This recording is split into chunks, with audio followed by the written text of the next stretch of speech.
Stay tuned. We'll be right back after these messages. Welcome back to Radio Free Market. Our show continues now. So I learned how it was very important to consider the unintended consequences of any intervention action by the government versus an action between people who are free to cooperate with each other, and in that freedom discover the better ways to get things done. An example of this second step of logic I just showed you, what is seen and what is not seen. Another example is that I like to use is the phrase TANS-TOEFL, which is an acronym that means there ain't no such thing as a free lunch. On the surface, this seems very self-evident, but if you add an explanation that somebody always pays, then you've added a second step into someone's thinking, which clarifies the point, which really can make them think about it. Instead of them merely thinking, okay, so somebody always pays, so what? They are more likely to ask, who is this person that always pays? Is it me? Is it you? Is it you sometime later in your future? Or me sometime later in my future? If we can get someone to ask that kind of question, then we have infected them with Austrian economics. Austrian economics basically gets people to think about the second and third, etc. steps of logic. Many of you may know Shane Host, I think is how he pronounces his last name, Host, is that correct? Last year Shane was here. Is he graduated? I know he was working on his PhD. Is he around? He's here. He's around? Yeah. Well, the story, I won't go into the whole story. He can tell you the whole story, but he was in a bar and he was explaining money to a friend, and he poured water into his friend's beer, which may be now his former friend's beer, I don't know, to explain how creating more money out of thin air reduces the value of each existing dollar already in existence. He was infecting his friend to look beyond the obvious to attain deeper understanding.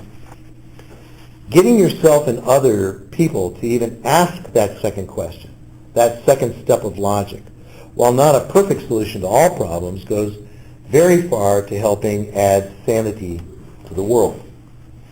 And this brings me all the way back to the second reason why I do this, my kids, which also includes you guys.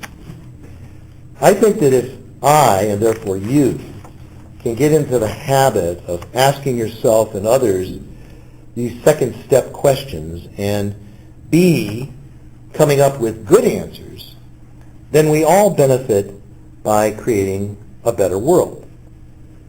And finally, I would say, don't wait until you're qualified. Go ahead now. Stand up for freedom in every single way that you're attracted to, or where you see an opportunity or a need. Here, as I see it, are some of the things that urgently need to be done more and right now. Many of these come under the heading of what I call grabbing the spotlight and the microphone. And by the way, even if it is uncomfortable to do so, because it has never been comfortable for me to do this. You know, it's something someone once told me that everything you want in life is at least one step outside your comfort zone. This is included. So these options that I recommend that you guys do is they include podcasts, blogging, making videos, speaking out in small groups or large, even professionally, becoming what is called one of the talking professions or their derivatives that speak to churches, schools, clubs, or anyone who will listen. You can write letters constantly to newspapers or just send them to your family. One thing that I think would be particularly effective and could also be quite profitable would be being a free market Austrian economics comedian. There has always been a market for this kind of thing. And there were two in American history that were not, while they weren't Austrian because they didn't have that training, they were definitely, more common sense oriented. And we're going to come back to this term common sense again, I'm sure, in a little bit. But one in particular that I like is Mark Twain. And he's got a couple of lines that I think are just gorgeous. So I'm going to share this with you now. How do you tell an anti-communist? It's someone who understands Marx. That's pretty profound. You know, this was written over 100 years ago. And my favorite of all is by Mark Twain. I don't tell jokes, I just watch the government and report the facts. The value that comedy has is that it can rally common sense. It gets us all to agree at the same time that this is the proper way of thinking. I think it is its unique magic and therefore opportunity. So if any of you have any propensity or skill in that direction, I urge you to develop it.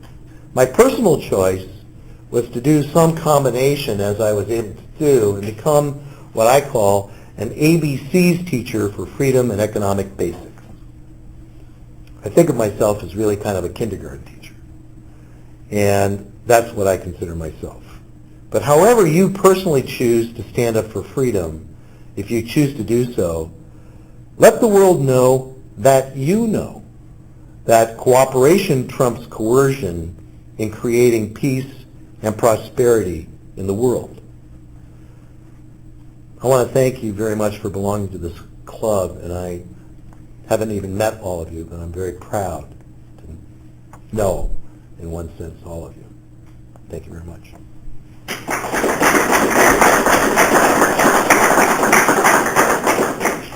Please stay tuned. We'll be right back after these messages.